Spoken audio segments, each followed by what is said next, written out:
தமிழகம் முழுவதும் பொதுமக்களிடம் பணம் வசூலித்து மோசடி செய்த தனியார் நிதி நிறுவனம் மீது நடவடிக்கை எடுக்க கோரி பாதிக்கப்பட்ட ஆயிரக்கணக்கான மக்கள் தேனி மாவட்ட காவல் கண்காணிப்பாளர் அலுவலகத்தில் புகார் மனு அளித்தனர். பரிவார் டெய்ரிஸ் என்ற நிதி நிறுவனம் மத்திய பிரதேசத்தை தலைமையிடமாக கொண்டு பொதுமக்களிடம் முதலீட்டை பெற்று வந்தது. தமிழகத்திலும் பல்வேறு இடங்களிலும் தொடங்கப்பட்ட இந்த நிறுவனம் ஏராளமான மக்களிடம் பணம் வசூலித்ததாக கூறப்படுகிறது. அதிக வட்டி கிடைக்கும் என ஆசைப்பட்டு பல்லாயிரக்கணக்கானோர் இந்த நிதி நிறுவனத்தில் தங்களது பணத்தை முதலீடு செய்தனர். ஆனால் கூறியபடி முதிர்வுத் தொகையை வழங்காமல் தமிழகத்தில் செயல்பட்டு வந்த 12 அலுவலகங்களையும் இந்நிறுவனம் மூடியது. இதுகுறித்து புகார் கொடுக்க மாநிலம் முழுவதும் 13 இடங்களை மத்திய புலனாய்வுத்துறை அறிவித்தது. அதன்படி தேனி மாவட்ட காவல் கண்காணிப்பாளர் அலுவலகத்தில் ஆயிரக்கணக்கானோர் நேற்று புகார் அளித்தனர்.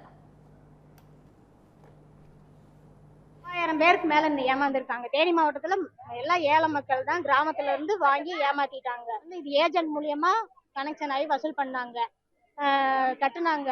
கடைசி நிமிஷம் இப்படி ஏமாத்திட்டு போயிட்டாங்க. கிட்டத்தட்ட 12 வருஷ காலமா நாங்க போராடிக்கிட்டே இருக்கோம். இன்னைக்கு நாளைக்கு இழுத்து அடிக்கிறாங்க. கேஸுக்கு இன்னைக்கு எஸ்பி ஆபீஸ்ல இந்த மாதிரி கொடுக்க ஒரிஜினல் கூட வாங்குறாங்க.